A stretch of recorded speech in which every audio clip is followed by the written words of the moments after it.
नमस्कार प्यारे बच्चों, आज हम क्लास 12 की हिस्ट्री का चैप्टर 7 एक साम्राज्य की राजधानी विजयनगर लगभग 14वीं से 16वीं सदी तक इसकी चर्चा करेंगे और इसके कुछ पॉइंट्स को आज हम डिफाइन करेंगे।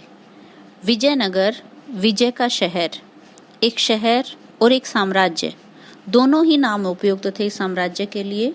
इस साम्राज्य की स्थापना लगभग 14वीं शताब्दी में हुई और जब अपने ये चरमोत्कर्ष पर था तो इसने उत्तर में कृष्णा नदी तक और लगभग संपूर्ण दक्षिण भारत तक इसका अधिकार था या ये है फैला हुआ था। इतिहास के बारे में एक बहुत प्रसिद्ध उक्ति है, हिस्ट्री ऑलवेज बी मिस्ट्री, अर्थात इतिहास सदैव रहस्यों में डूबा रहता है। लेकिन इस रहस्यों से पर्दा उठाने के लिए हमारे पुरातत्वविद, अभिलेखकर्ता लगातार मेहनत करते रहते हैं। और इसी कड़ी में जब हम विजयनगर की बात करते हैं तो विजयनगर की भी खोज या विजयनगर जिसका आधुनिक नाम हम्पी है, हम्पी की खोज के लिए हमारे पास साक्ष्य जुटाने के लिए जिनका नाम सबसे आदर के साथ लिया जाता है या प्रमुखता लिया जाता है, वो हैं एक अभियंता, एक पुराविद, कॉलिन मैकेंजी। कॉलिन मैकेंजी जिन्होंने हम्पी के अवशेषों को 1800 ईस्वी में दुनिया के सामने लेकर आए या दुनिया के सामने रखा। उन्होंने जब वो ईस्ट इंडिया कंपनी में कार्यरत थे तो इसका सबसे पहला सर्वेक्षण मानचित्र तैयार किया और शुरुआत में जो जानकारियां उन्होंने कलेक्ट की और उन्हीं जानकारियों के आधार पर ही साक्ष्य हमारे लिए जुटाए। वो जानकारियां विरूपाक्ष मंदिर या पंपा देवी का जो मंदिर था, उस मंदिर पंपा देवी के जो पुजारी थे या विरूपाक्ष मंदिर के जो पुजारी थे, पुरोहित थे, उनकी स्मृतियों में या उनकी लोक कथाओं पर जो भी उन्होंने अपने साक्ष्य हमें बताए, उन साक्ष्यों के आधार पर हम्पी को जानने में, समझने में हमें बहुत मदद मिली। इसी तरीके से इतिहासकार सदैव अपने इतिहास को खोजने में लगे रहते हैं और इसी कड़ी में आगे बहुत सारे विदेशी यात्री आए और उन्होंने विदेशी यात्रियों ने अपने कथा वृत्तांतों के माध्यम से हमें हम्पी की जानकारी दी। इसके अलावा इतिहासकारों का जो स्रोत है वो हमें तेलुगु, कन्नड़, तमिल साहित्य में लिखे गए उनसे मिलान किया गया और हम्पी की खोज में एक बहुत बड़ा योगदान या हम्पी की खोज को सर्च करने में या हम्पी को खोजने में एक बहुत बड़ी भूमिका उन्होंने निभाई। जब हम अपने चैप्टर 7 के सेकंड पॉइंट्स की बात करते हैं तो सेकंड पॉइंट है राय, नायक तथा सुल्तान। राय, नायक तथा सुल्तान, ये विजयनगर साम्राज्य अपने साम्राज्य की चरम सीमा पर था या हम कह सकते हैं उस समय भारत में सबसे प्रसिद्ध साम्राज्य था और विकास की या उत्कर्ष की बुलंदियों पर था। और इस बुलंदियों की रूपरेखा तैयार करने में 4 राजवंशों ने अपनी महत्वपूर्ण भूमिका निभाई। वो 4 राजवंशों में सबसे पहले संगम वंश का नाम आता है। संगम वंश विजयनगर साम्राज्य के हरिहर और बुक्का जो 2 भाई थे, उन्होंने अपने पिता संगम के नाम पर संगम वंश 1336 ईस्वी से 1485 तक उन्होंने इसकी स्थापना की। इस वंश में जो और राजा हुए उनके नाम और उनके शासन अवधि आगे आप यहाँ डायग्राम में देख सकते हैं। सबसे पहले हरिहर प्रथम, बुक्का प्रथम, हरिहर द्वितीय, विरूपाक्ष प्रथम, बुक्का द्वितीय, देवराय प्रथम, विजयराय, देवराय द्वितीय, मल्लिकार्जुन और विरूपाक्ष द्वितीय। किसी भी साम्राज्य की रक्षा या किसी भी साम्राज्य की जो बुनियाद है वो तब तक सुरक्षित नहीं रह सकती जब तक उसके नायक या उसके सुल्तान या उसके राजा अपने साम्राज्य की रक्षा करने में समर्थ ना हो। लेकिन यहाँ जो शुरुआती दौर में ये विजयनगर साम्राज्य अपने उत्कर्ष पे तो पहुंचा, लेकिन विरूपाक्ष द्वितीय उस साम्राज्य की सुरक्षा करने में अपने आप को असमर्थ महसूस कर रहे थे और इसी कड़ी में उनके सामंत ने उनसे अधिकार क्षेत्र छीन लिया और एक नए राजवंश की नींव रखी। नया राजवंश जिसको हम सुलूव राजवंश के नाम से जान सकते हैं। सुलूव राजवंश में जो राजा हुए सालव नरसिंह देव राय, दूसरे राजा हुए थिम भूपाल और तीसरे राजा नरसिंह राय द्वितीय। नरसिंह राय द्वितीय फिर वही कड़ी शुरुआत हो जाती है कि इस वंश में भी जो राजा थे अपने साम्राज्य को लंबे समय तक नहीं संभाल सके और वीर नरसिंह ने सत्ता को संभालकर एक नई डायनेस्टी की शुरुआत की और नई डायनेस्टी का नाम था तुलुव वंश। तुलुव वंश के राजाओं का विवरण आप इस प्रकार से देख पा रहे हैं। वीर नरसिंह, कृष्ण देव राय, अच्युत देव राय, वेंकट प्रथम और सदाशिव राय। अब यही कड़ी जब सदाशिव राय के पास पहुंची तो वो भी अपने साम्राज्य की सुरक्षा करने में असमर्थ रहे और एक नए राजवंश की नींव पड़ी। नए राजवंश को आप यहाँ पर देख पा रहे हैं, अरविडू राजवंश। अरविडू राजवंश के राजाओं का विवरण इस प्रकार से है। तिरुमल, श्रीरंग, वेंकट प्रथम, श्रीरंग प्रथम, रामदेव, वेंकट द्वितीय और श्रीरंग द्वितीय। ये राजा जो अरविडू, सुलूव, तालुव और संगम, जब हम इनको सीक्वेंस वाइज देखते हैं तो सबसे पहले संगम वंश, उसके बाद सालूव वंश, उसके बाद तुलुव वंश और लास्ट में अरविडू वंश। ये सभी राजा अपने आप को राय की उपाधि से नवाजते थे, अर्थात इन्हें अच्छा लगता था जब इन्हें राय की उपाधि दी जाती थी। दूसरा पॉइंट यहाँ आया है नायक। नायक जो शब्द है, नायक उनके लिए इस्तेमाल हुआ है। वैसे ऑलमोस्ट नायक उसे कहा जाता है जिसके पास नियंत्रण ज्यादा हो, अर्थात जो किसी भी सेना का अधिकारी हो, किसी भी साम्राज्य की रक्षा करने में समर्थ हो। जब हम नायक की बात करते हैं, हीरो की बात करते हैं, तो हीरो में सबसे बड़ा नाम आता है जो साम्राज्य की सुरक्षा में अपना महत्वपूर्ण योगदान अदा करता है। यहाँ जब हम नायकों की बात करते हैं तो सेनाओं की बात ऑटोमेटिकली हो जाती है। सेना जो किसी भी साम्राज्य की सुरक्षा के लिए बहुत अभिन्न अंग होती है, तो उस समय में भी इनकी सेना इस साम्राज्य की रक्षा के लिए एक महत्वपूर्ण अंग थी। जो साम्राज्य में शक्ति का प्रयोग करने वालों में सेना प्रमुख होती थी, जो सामान्यतः किलों पर नियंत्रण रखते थे और जिनके पास सशस्त्र समर्थक होते थे। आमतौर पर ये एक स्थान से दूसरे स्थान पर घूमते रहते थे और इस कड़ी में उन्हें अमरनायक का नाम दिया गया है। अमरनायक प्रणाली विजयनगर साम्राज्य जो सेना से जुड़ी हुई थी, उसकी एक राजनीतिक खोज थी और ऐसा प्रतीत होता है कि यह दिल्ली सल्तनत की एकता प्रणाली से संबंधित थी। अमरनायक जो सैनिक कमांडर थे और जिन्हें राय या राजा द्वारा प्रशासन के लिए कुछ राज्य क्षेत्र दिए जाते थे, जिनसे वो कर वसूल करते थे या हम कह सकते हैं भू राजस्व वसूल करते थे।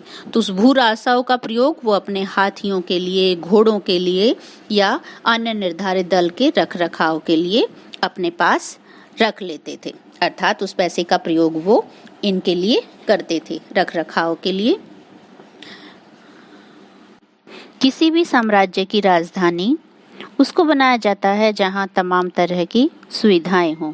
ये हमारे चैप्टर का 3rd पॉइंट है, विजयनगर राजधानी तथा उसके परिप्रेक्ष्य। हम आपको बता रहे थे कि राजधानी बनाने के लिए हम बहुत सारी बातों का ध्यान रखते हैं, अर्थात वो एरिया, वो शहर, वो राजधानी सेंटर में हो, केंद्र में स्थित हो, साथ में वहाँ पे विशाल जल भंडार हो या हम कह सकते हैं सुरक्षा की दृष्टि से वो महत्वपूर्ण हो और वहाँ पर व्यापारिक केंद्र या राजकीय केंद्र स्थापित किए जा सके। तो इन सभी बातों का विशेषता ध्यान रखा गया विजयनगर राजधानी बनाने में। हालांकि किसी भी राज्य की राजधानी के बनने के पीछे जो बहुत सारी घटनाएं होती हैं, उन घटनाओं में जब कहीं चूक हो जाती है तो कई बार साम्राज्य में से राजधानी परिवर्तन भी किए जाते हैं। जैसे हमारे इतिहास में बहुत सारे उदाहरण हैं। मुगलों ने अपनी राजधानी परिवर्तित की, दिल्ली सल्तनत में राजधानियां परिवर्तित हुई, और आज हम अपने भारत देश के एग्जाम्पल लें तो यहाँ भी भारत की राजधानी पहले कोलकाता थी और वर्तमान में दिल्ली है। जब हम विजयनगर की राजधानियों की बात करते हैं तो यहाँ 4 नाम प्रमुखतः आते हैं। सबसे पहले विजयनगर साम्राज्य की जो राजधानी थी अनेगोंडी, दूसरी राजधानी विजयनगर हम्पी जो लंबे समय तक राजधानी का जिसे सौभाग्य मिला, तीसरी राजधानी बेनुगोंडा और चौथी राजधानी चंद्रगिरी। तो ये चारों राजधानियों में सबसे महत्वपूर्ण और सबसे लंबे समय तक जो राजधानी रही वो रही हम्पी, जिसको आधुनिक नाम से भी हम्पी के नाम से ही हम याद करते हैं। तो हम्पी जो विजयनगर की राजधानी थी, जब हम उसका जिक्र करते हैं तो बहुत सारे इस शहर के विषय में खोज करने वाले यात्रियों का जिक्र करना हम नहीं भूलते। तो विजयनगर के राजा, विजयनगर के नायक, उनको बड़ी संख्या में जो हमें अभिलेख मिले हैं, उन अभिलेखों में कई यात्रियों ने शहर की यात्रा की और उनके बारे में लिखा, जिसमें से सबसे महत्वपूर्ण और उल्लेखनीय वृतांत निकोलो द कोंटी जो इतालवी व्यापारी थे, अब्दुल रज्जाक जो फारस के राजा के दूत थे, निकितिन जो रूस के एक व्यापारी थे, इन सभी ने 15वीं शताब्दी में शहर की यात्रा की।